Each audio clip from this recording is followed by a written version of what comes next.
काम है जाटों का। कौन सा? तो अपनी पार्टी है, चाहे पार्टी तो है चाहे छोटी है, वो उन्होंने क्या समझ करके इस्तीफा दिया है। लेकिन प्रजातंत्र में एक है सत्ता पक्ष, एक है विपक्ष।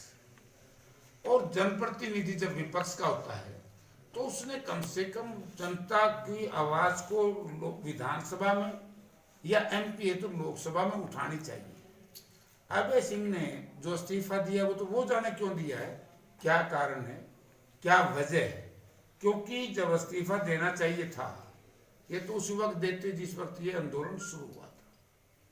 और अब जिन हालातों में इस्तीफा दिया हो तो उसके बारे में मैं तो क्या जान सकता हूँ, तो वही बताएगा।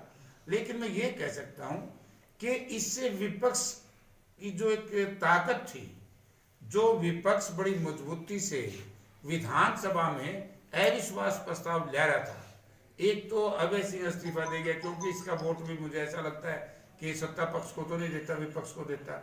एक हमारे साथी विधायक है, उनको सजा होगी और उनको बिना किसी कायदे कानून के स्पीकर महोदय ने उनको बर्खास्त कर दिया।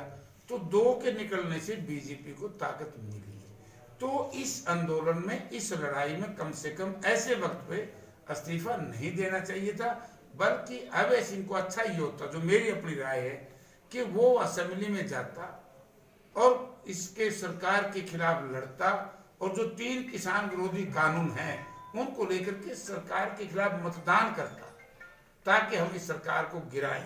आज इस प्रदेश का हर मतदाता जो किसी भी दल में विश्वास करता है, लेकिन सब को तो पहले उन्होंने किसी को वोट दिया, लेकिन वो सब ये चाहते हैं कि सरकार जल्दी से जल्दी सरकार को चलता किया जाए। लेकिन वो चलता तभी होगा ना जब विश्वास प्रस्ताव में समूचा विपक्ष इकट्ठा मतदान करे। तो मुझे ऐसा लगता है कि इससे विपक्ष कमजोर हुआ है और सत्ता पक्ष मजबूत हुआ है। कांग्रेस पार्टी का एक बड़ा क्लियर सा वो नजरिया है, फैसला है कि आंदोलन तो है किसान संगठनों का। हमने तो पहले दिन ही जो भूपेंद्र सिंह हुड्डा ने कहा था, नेता प्रतिपक्ष ने, हम किसानों के पीछे खड़े हैं।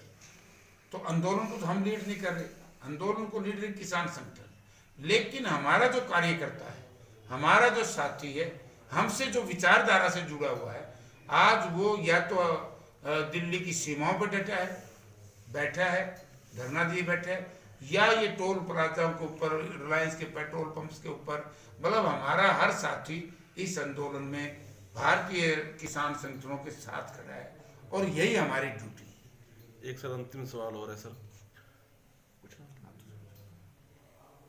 अभी सर उपचुनाव होने हैं कालका और एलनाबाद विधानसभा सीट से, और कई नगर निगम, नगर निकाय के भी चुनाव होने जा रहे हैं, कुछ राज्यों में भी चुनाव होने हैं।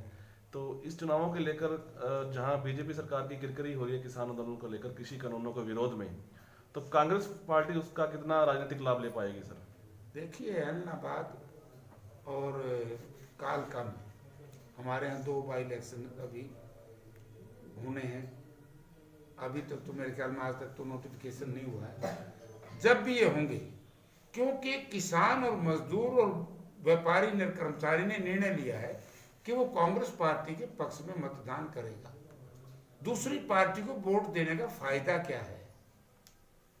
और इसमें भी थोड़ा सा एक वो है, क्योंकि जिस तरीके से चुनाव एलनाबाद का हो रहा है, अभय सिंह जी ने इस्तीफा दिया है, वो कह रहे हैं मैंने किसान का, मैं हमदर्द हूँ, किसान के प्रति मेरी सहमति है।